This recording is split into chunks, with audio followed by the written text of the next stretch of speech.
نہ ہو آرام جس بیمار کو سارے زمانے سے، نہ ہو آرام جس بیمار کو سارے زمانے سے۔ اور آپ کے صلی اللہ علیہ وسلم جب کبھی مدینہ منورہ سے باہر تشریف لے جاتے ہیں اور پھر واپسی ہوتی تو حضور کے چہرے پر خوشی نمایاں ہوتی، اور میرے آقا اتنی خوشی ہوتی کہ آپ اپنی سواری کو تیز کر دیتے اور چادر شریف کو شانہ پہ لے لیتے اور سواری کو تیز کر دیتے۔ ساتھ میں صحابہ بھی ہوتے تو گھوڑوں کی دوڑ سے جب دھول اڑتی تو صحابہ اپنے چہرے کو چھپاتے، تو میرے آقا فرماتے کہ منہ کو نہ چھپاؤ، مدینے کی مٹی میں شفا ہے، مدینے کی مٹی میں۔ آپ سنو، برادر اعلیٰ کہتے ہیں نہ ہو آرام جس بیمار کو سارے زمانے سے، نہ ہو آرام جس بیمار کو سارے زمانے سے، اٹھا لے جائے تھوڑی خاک ان کے آستانے سے، اٹھا لے جائے تھوڑی خاک ان کے آستانے سے۔ ایک واقعہ یاد ہے، حضور پاک صلی اللہ علیہ وسلم کی بارگاہ میں ایک عورت کی بی بی حاضر ہوئی، ایک 12-13 سال کا لڑکا تھا، اس کو ساتھ لے آئی اور عرض کرنے لگی حضور یہ چلتی پھرتی لاش لے کے پھر رہی، نہ یہ سمجھتا ہے نہ سنتا ہے نہ بولتا، پورے جہان میں علاج کروایا، بہت گھومی حضور، کہیں سے فائدہ نہیں، کسی نے آپ کی بارگاہ کا مجھے بتایا، اب میں حاضر ہو گئی ہوں۔ تو میرے حقا نے یہ نہیں فرمایا کہ میرے پاس کیا علاج کرنے آ گئی، کہ میں کوئی طبیب ہوں، میرے پاس کیوں آئی۔ اب جو حضور نے جو ایک جملہ کہا نا، اس کو سنیے، صرف ایک جملہ، آئے ہائے اللہ اللہ، وہ بچہ نہ سمجھتا ہے نہ سنتا ہے نہ بولتا ہے، میرے آقا نے صرف اتنا پوچھا، منانا، کیا پوچھا؟ اس لڑکے سے پوچھا بتا میں کون ہوں، اس سے نہ جو سمجھتا ہے نہ سنتا ہے نہ بولتا ہے، یہی مسئلہ تھا، یہی تو مسئلہ تھا، یہی تو معاملہ تھا۔ وہ عورت لے کر آئی ہے، وہ کہتی ہے حضور نہ یہ سمجھتا ہے نہ دیکھ بول سکتا ہے نہ سن سکتا ہے، تو حضور نے کہا یہ بتا میں کون ہوں۔ جب حضور نے یہ کہا اس کے لب ہلنے لگے اور کہا آپ اللہ کے سچے رسول ہیں۔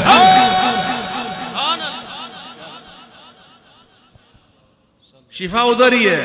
نہ ہو آرام جس بیمار کو سارے زمانے سے، اٹھا لے جائے تھوڑی خاک ان کے آستانے سے، اٹھا لے جائے تھوڑی خاک ان کے آستانے سے۔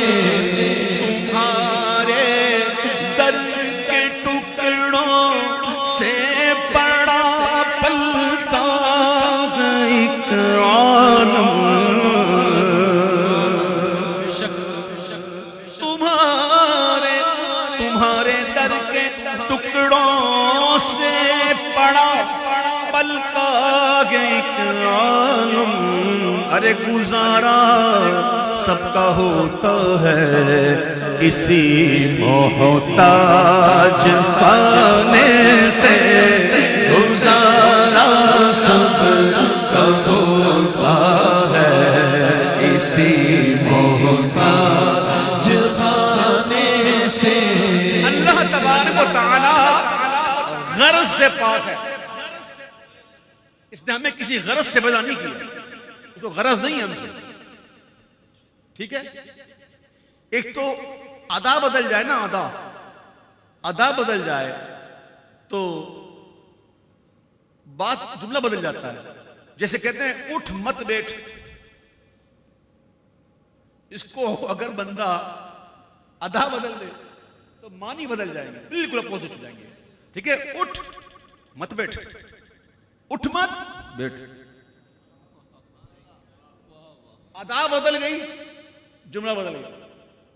جی یہاں پہ جو غرض ہے نا, غرض یہ استفہامیہ ہے. کیا کہتے ہیں کہ شب اسرا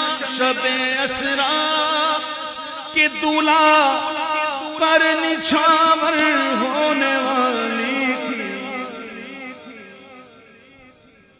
اتنی مخلوق اللہ نے پیدا کی ہے, کوئی گنتی ہے؟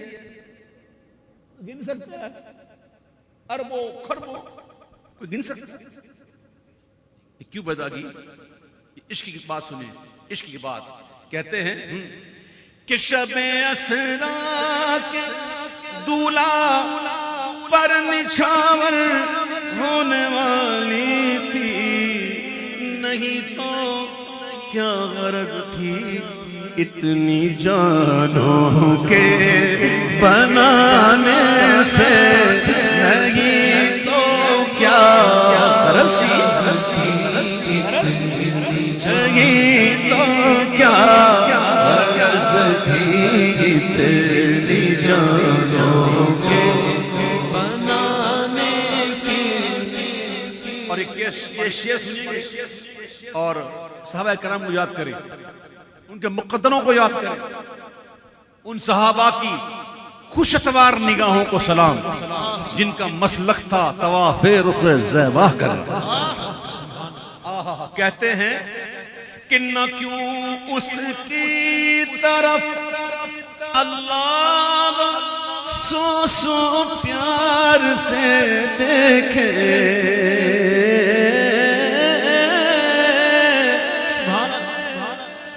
رضی اللہ عنہ ورضوہ عنہ. اللہ تو یہ کہتا ہے. کچھ لوگوں کو بڑی شکایت ہوتی ہے کہ ہم رضی اللہ عنہ نہیں کہیں گے. کچھ لوگوں کو شکایت ہو گئی آج کل کہ ہم رضی اللہ نہیں کہیں گے, ہم کچھ اور کہیں گے. تو نہ کہ اللہ کہہ رہا, قرآن میں کہہ رہا, نہیں کہہ رہا. وہ جاہل لوگ, جاہل وہ جب جاہل میدان میں آ جاتے تو پھر ایسا ہی ہوتا ہے. میرے مولا علی فرماتے ہیں کہ معاملہ جب نام اہلوں کے ہاتھ میں جائے تو قیامت کا انتظار کرنا. اللہ تعالیٰ محفوظ رکھے.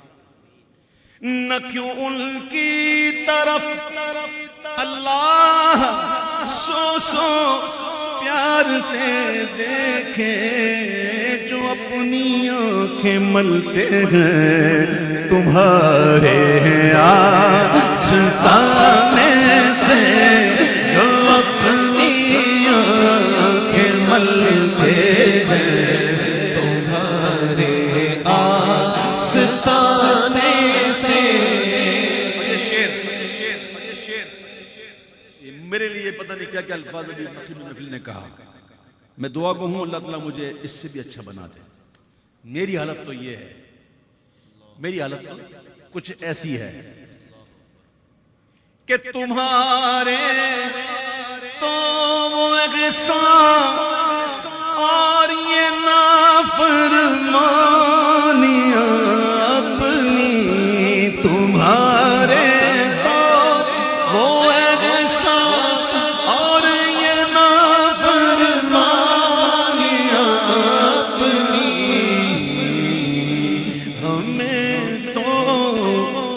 ہمیں تو شرم سی آتی ہے تم کو منہ دکھانے سے, ہمیں تو شرم سی آتی ہے تم کو منہ دکھانے سے, پر تجھ سے چھپاؤں تو کروں کس کے سامنے، کیا اور بھی کسی سے توقع نظر کی گئے جاؤں کہاں، پکاروں کسے کس کا منہ تکوں، کیا پرسش اور جا بھی سگے بے ہنر کی ہے، ہمیں تو شرم سی آتی ہے تم کو دکھانے سے، نہ پہنچے ان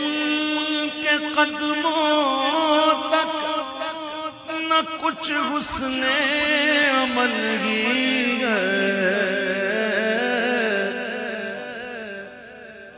نہ پہنچے ان کے قدموں تک، نہ کچھ حسن عمل ہی ہے، حسن کیا پوچھتے ہو، ہم گئے گزرے زمانے سے، حسن کیا پوچھتے